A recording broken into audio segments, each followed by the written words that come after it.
setelah dia bangkit lagi dari kematiannya gimana? Ya, nah pada waktu itu karena kan kita minta 3 hari ya Pak. 3 hari jangan dimasukin ke peti es, jangan di...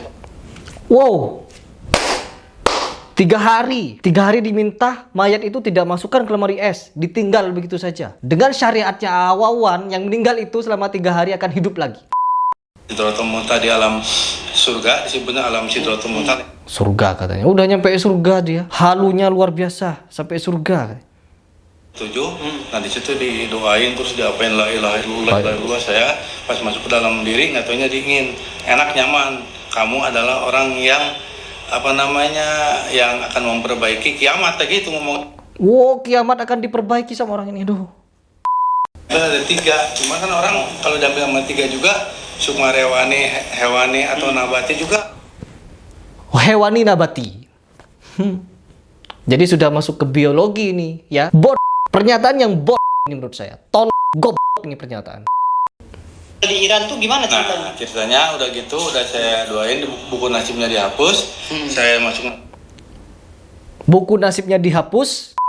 Berdoa, mas berdoa. Wasman ngomong dalam hati saya. Siapa yang ngomong tadi? Siapa katanya yang ngomong? Aduh.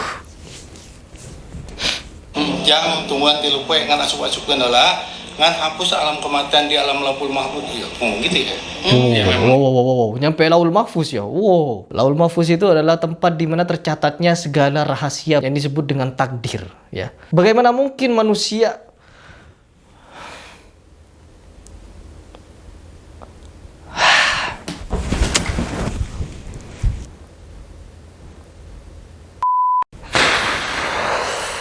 tambah parah ya teman-teman.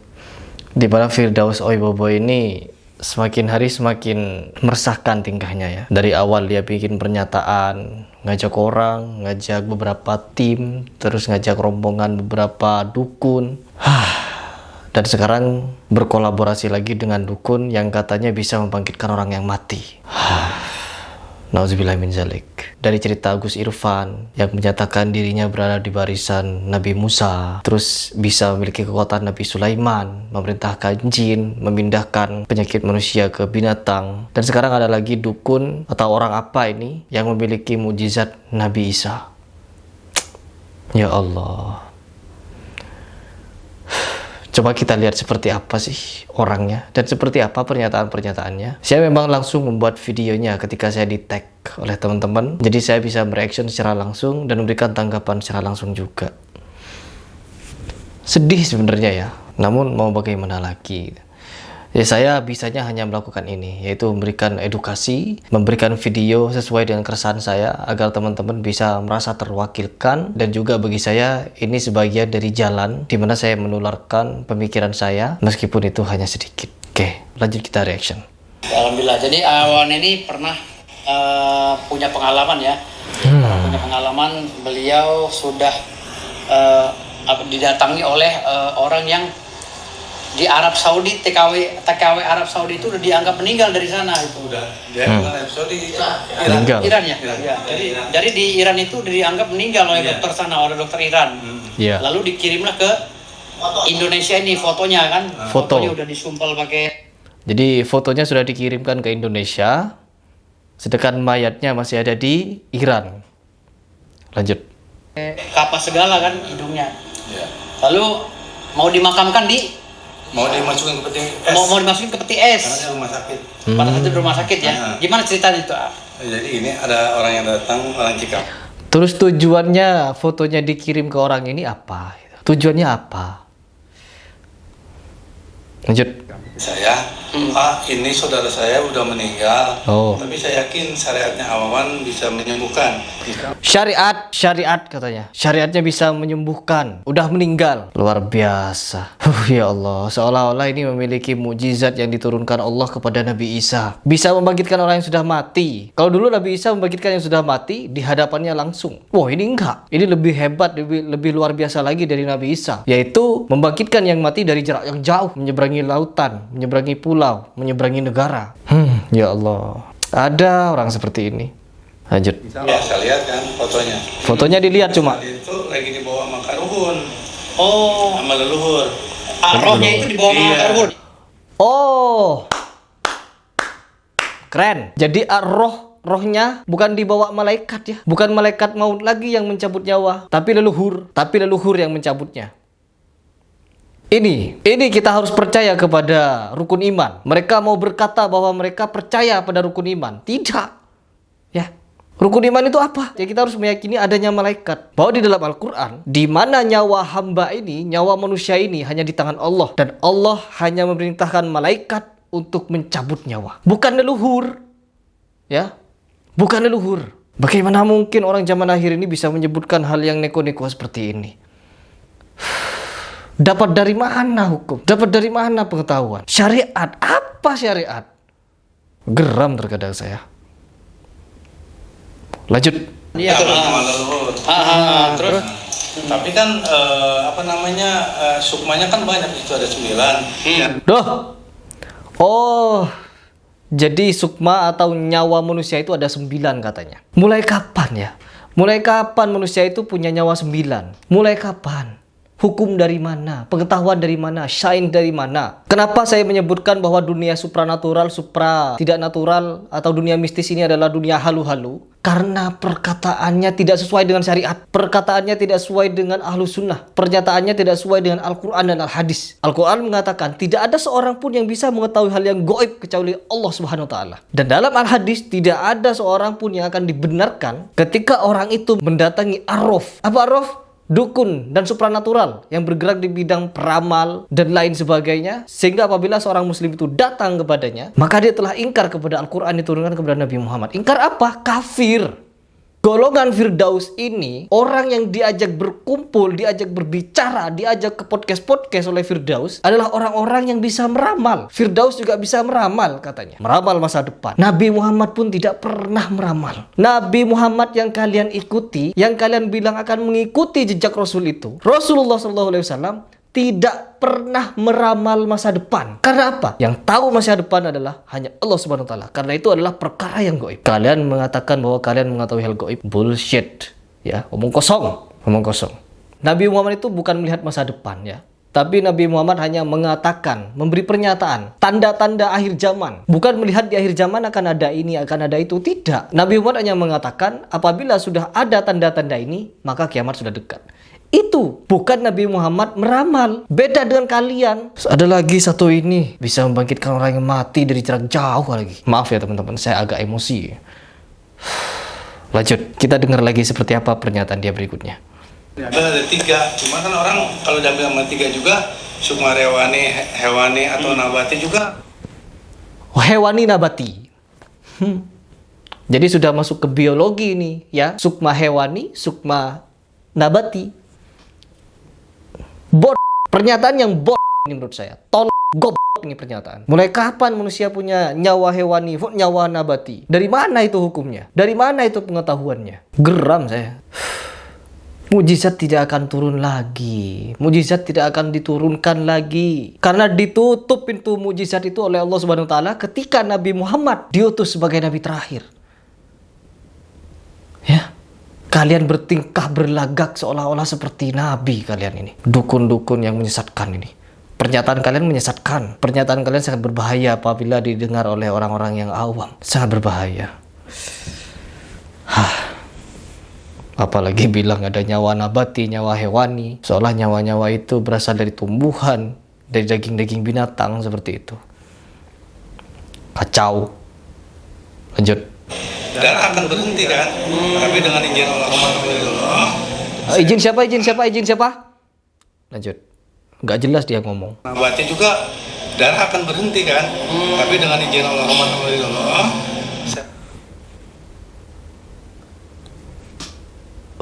Teman-teman apa dengar tadi nggak? Dia ngomong apa? Wah, apa Firdaus sengaja ini nyari-nyari orang yang bodoh untuk berbicara? Lanjut. Pas berdoa, Wasman ngomong dalam hati saya. Siapa yang ngomong tadi? Siapa katanya yang ngomong? Aduh. Jangan tuman dilupai karena suka-suka adalah kan hapus alam kematian di alam Lauhul Mahfuz gitu ya. Wow, nyampe Lauhul Mahfuz ya. Wow, Lauhul Mahfuz itu adalah tempat di mana tercatatnya segala rahasia yang disebut dengan takdir, ya. Bagaimana mungkin manusia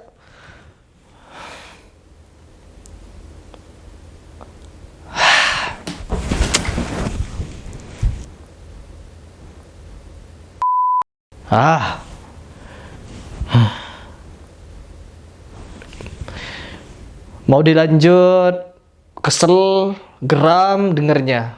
Gak dilanjut, saya tidak bisa memberikan pemaparan. Gak bisa mengungkapkan reaksi saya. Coba lanjut, sampai mana saya bisa tahan dengar dia ngomong. Emang itu. Jadi kelihatan di alam Lauhul Mahfuz itu ada buku nasib namanya. Oh, buku nasib ya? Nah, yang bercak-bercak kayak apa namanya? Kayak kicak-kicak. Ngomong apa yang diomongin gitu. Omongannya gak ada yang jelas, ngelentur kemana-mana. Wah, Lauhul Mahfuz, catatan amal, takdir, nasib dan lain sebagainya. Aduh, ngomong kok bisa sampai ke sana orang ini. Ya Allah, Islam dibuat begini ya Allah. Islam dibuat seperti ini, Islam dibuat mainan. Lanjut. Oh gitu ya. Nah, dihapus sama syariatnya saya dengan Oh, dihapus dengan syariat. Syariatnya ngapus Lauhul Mahfuz. Ya, catatan amal, catatan nasib dihapus sama dia sehingga orang itu bisa hidup kembali. Kalau bisa menghidupkan kembali orang mati, berarti kamu sudah memiliki mukjizat yang diturunkan kepada Nabi Isa. Ya, seolah-olah kamu itu nabi, ya. Seolah-olah kamu itu nabi. Ya. Lanjut.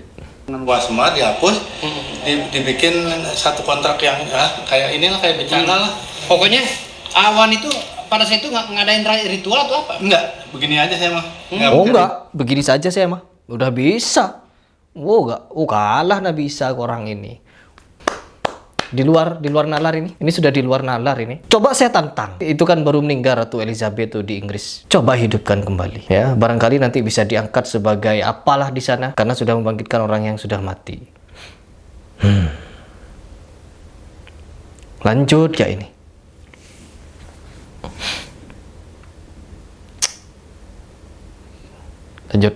Lanjutlah.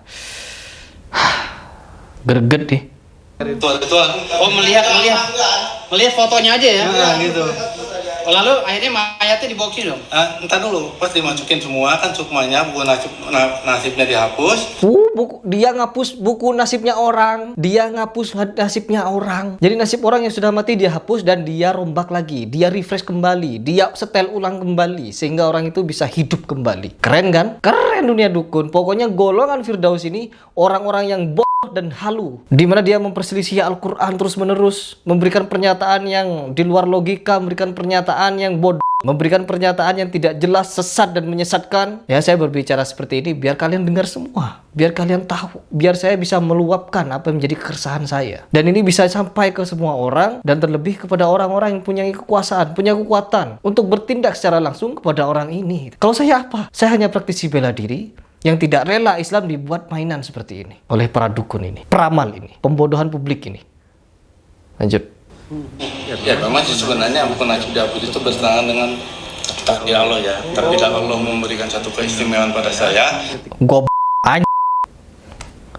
Allah memberikan keistimewaan katanya kepada orang ini, bisa menghapus nasib orang, bisa merubah takdir orang, bisa membangkitkan yang sudah mati, mempunyai syariat tersendiri. Wah, pembodohan publik tingkat tinggi nih. Pembodohan tingkat tinggi nih. Ya, mungkin para ulama atau ustadz-ustadz yang memiliki pengaruh untuk dia berbicara, ya menganggap ini mungkin hanya orang bodoh yang mencari-cari panggung. Kalau beliau-beliau para ulama ini diam, tidak memberikan statement, apalagi menangkap atau mengadili orang seperti ini, maka kacau parah. Syariat akan diobok-obok, syariat akan dibuat mainan, syariat akan dibuat nista-nistaan oleh orang seperti ini. Ya.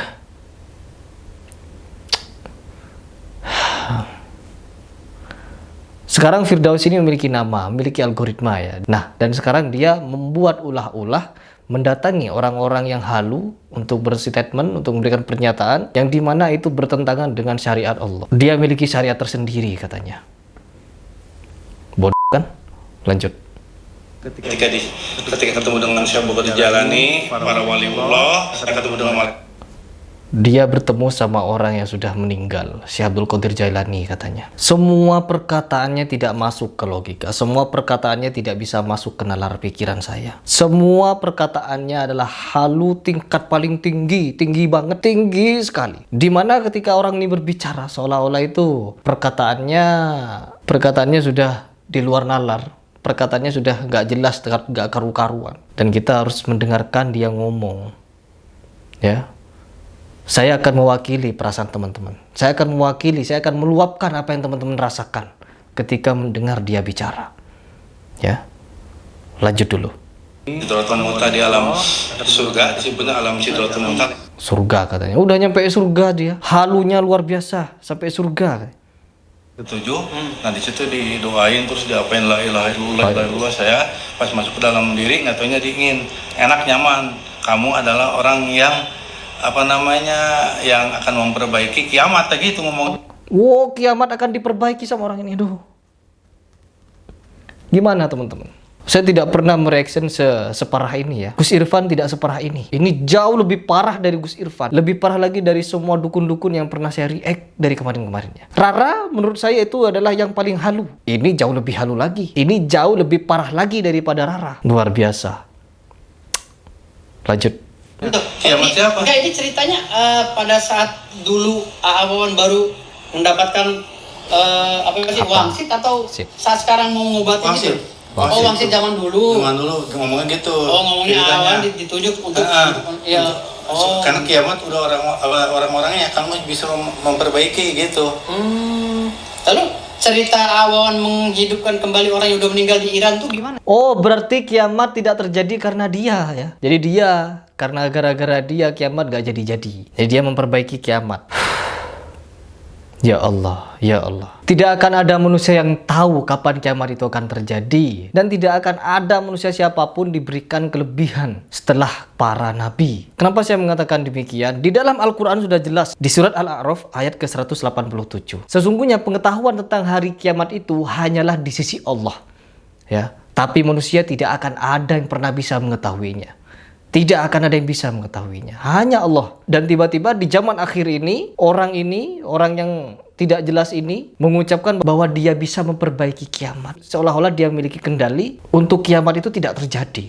Ya, takdir itu tidak terjadi. Kematian itu tidak terjadi kepada manusia. Luar biasa ngibul, luar biasa bohong. Luar biasa ini orang ini.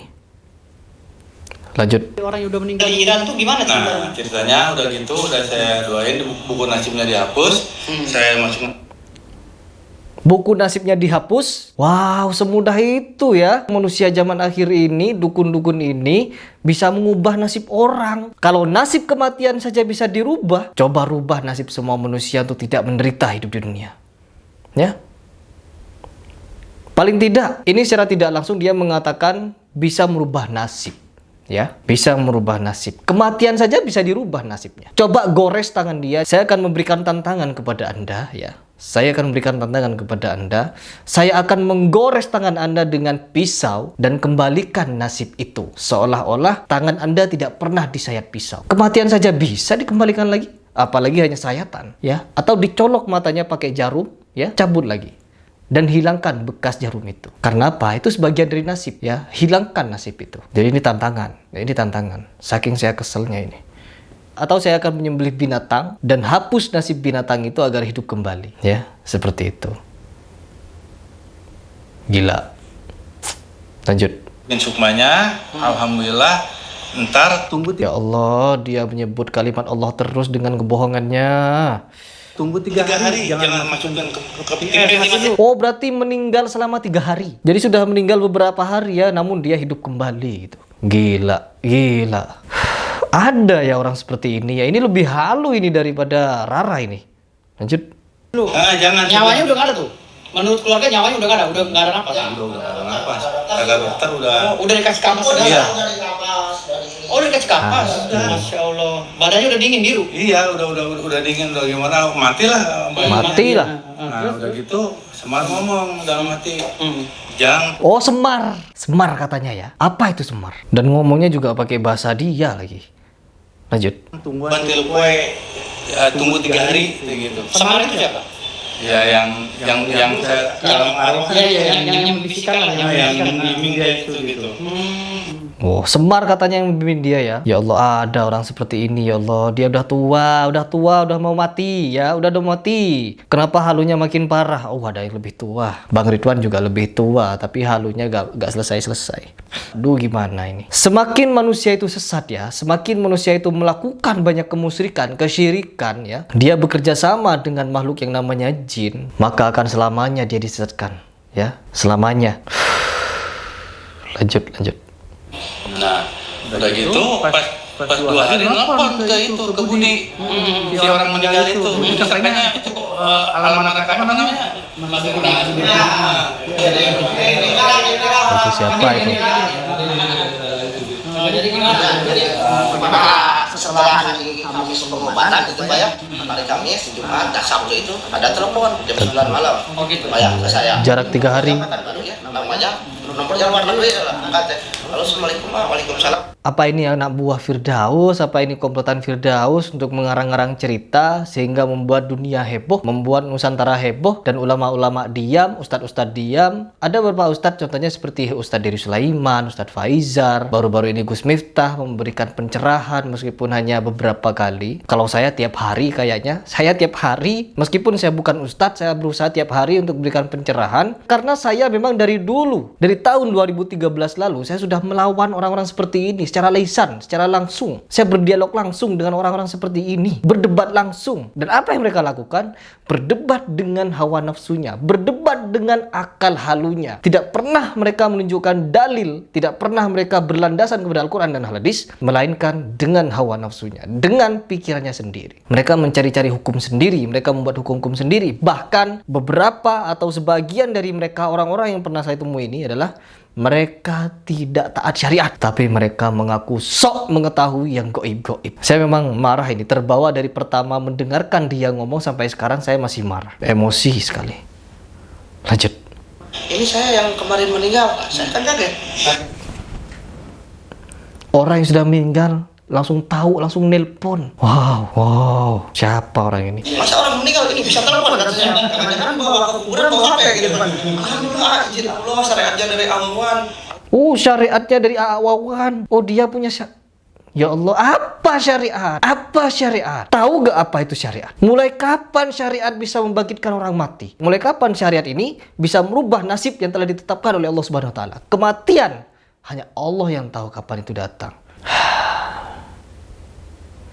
Geram saya, geram. Ini melihat orang-orang halu ini kalau didiamkan. Saya berbicara di sini bukan hanya di media online, di media YouTube. Saya siap berbicara di dunia offline.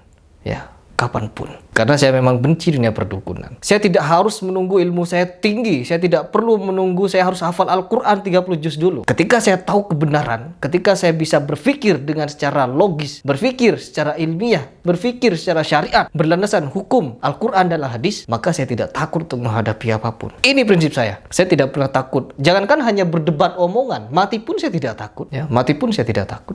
Apalagi hanya menghadapi orang-orang halu seperti ini. Lanjut.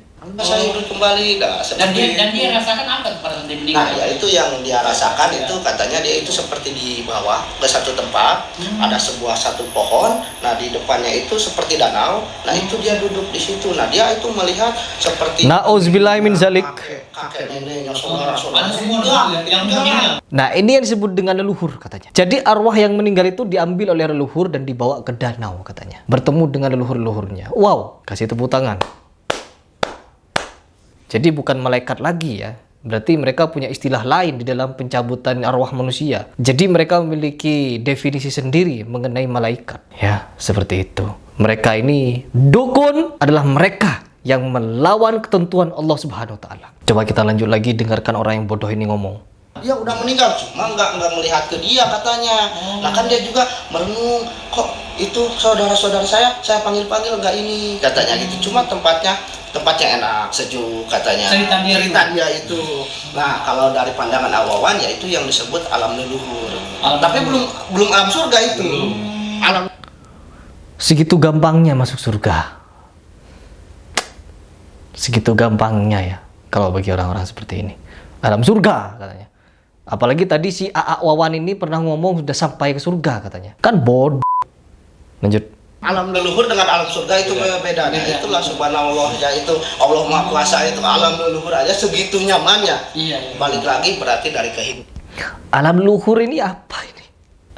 Alam luhur ini apa? Astagfirullahaladzim, astagfirullah. Gimana orang-orang ini? Sebenarnya ini mereka mau kemana tujuan hidupnya? Lanjut. Dan kita seperti apa menjalani di kehidupan sekarang. Makanya orang itu dia setelah dia bangkit lagi dari kematiannya gimana? Ya, setelah pada itu waktu itu karena kan kita 3 hari ya Pak. 3 hari jangan dimasukin ke peti es, jangan di... Wow.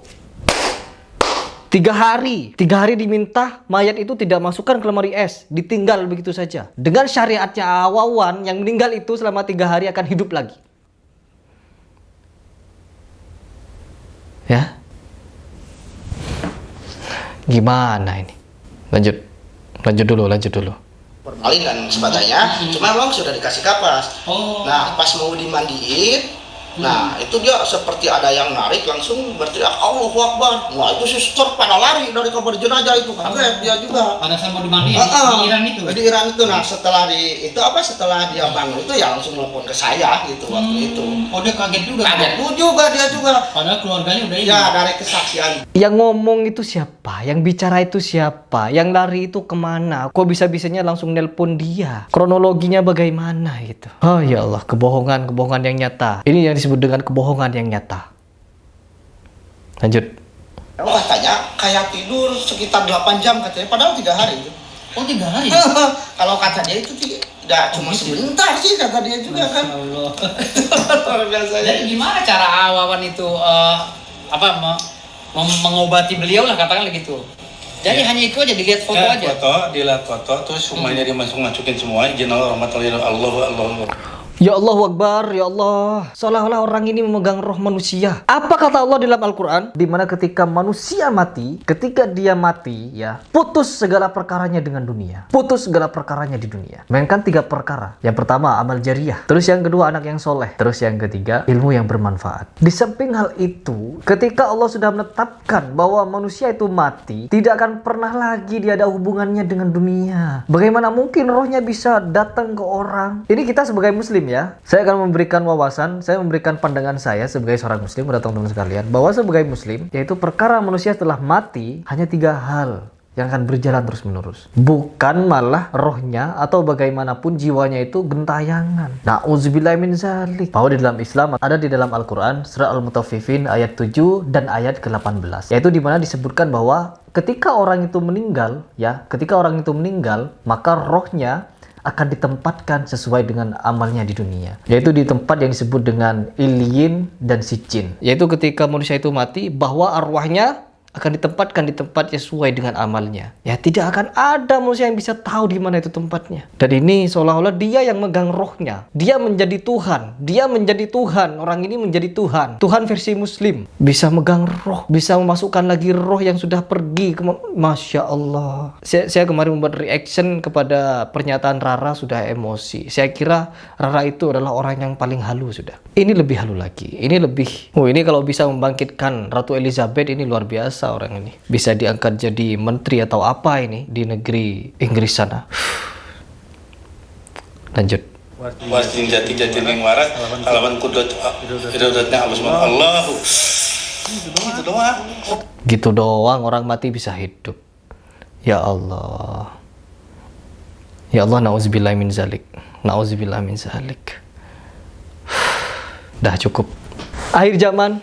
Manusia akhir zaman ini semakin aneh, nyeleneh, dan semakin membodohi umat.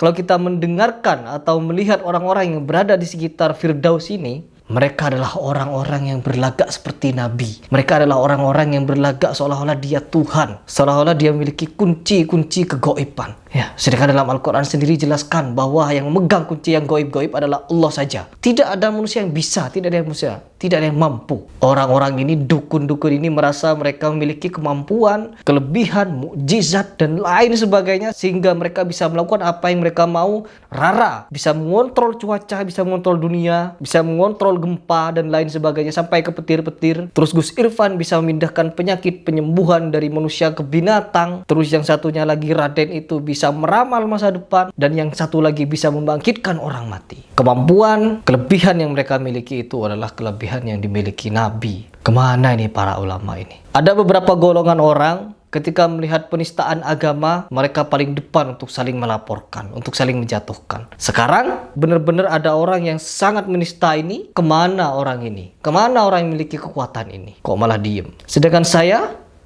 hanya apa? Saya hanya praktisi bela diri, pencaksilat, yang powernya di sini hanya sedikit. Beda halnya dengan mereka yang memiliki power. Sedangkan mereka untuk bersuara saja, malah saya yang berbicara setiap hari. Di sini saya bukan hanya sekedar marah ya teman-teman. Di sini saya bukan hanya sekedar marah, di sini bukan hanya sekedar emosi, melainkan di sini saya juga sedih. Melainkan di sini saya merasakan sangat sakit, di mana ketika ada orang-orang seperti ini dengan mudahnya mengucapkan kalimat-kalimat seolah-olah dia memiliki kekuatan Allah, di mana seolah-olah mereka memiliki kekuatan Tuhan, seolah-olah mereka sebagai nabi, seolah-olah mereka ini memiliki kekuatan yang dimiliki Nabi. Di sini saya sedih sebenarnya. Di sini saya itu melihat orang-orang seperti ini tuh saya prihatin terhadap generasi Islam ke depannya. Apakah bisa bertahan? Apakah bisa melawan dengan kejadian ini? Semoga ini bisa sampai ke Ustadz Dery. Ustadz Dery kemarin katanya hendak untuk melaporkan Gus Samsudin karena sudah menyalahartikan antara yuwaswisu fi sudurinas dengan makna yang lain. Sedangkan dengan kejadian seperti ini kok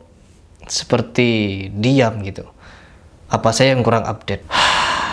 Nah teman-teman, setelah ini juga ada video dari pernyataan dia dan atraksi dia di dalam melakukan ilmu-ilmunya. Saya akan bereaksinya, tapi di video yang lain. Jadi di video ini saya sudah terlanjur meluap-luap emosi saya. Ya karena di sini saya juga di kondisi sedih, marah sebenarnya mendengar pernyataan-pernyataan bodoh seperti ini. Sedangkan itu didengar banyak orang dan itu menyelisihi Al-Quran, itu menyelisihi ketetapan Allah, dan kita hanya diam.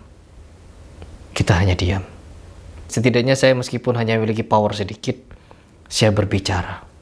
Saya bisa memberikan pencerahan kepada teman-teman saya di YouTube. Saya bisa memberikan pencerahan melalui apa yang saya miliki ini, yaitu channel ini.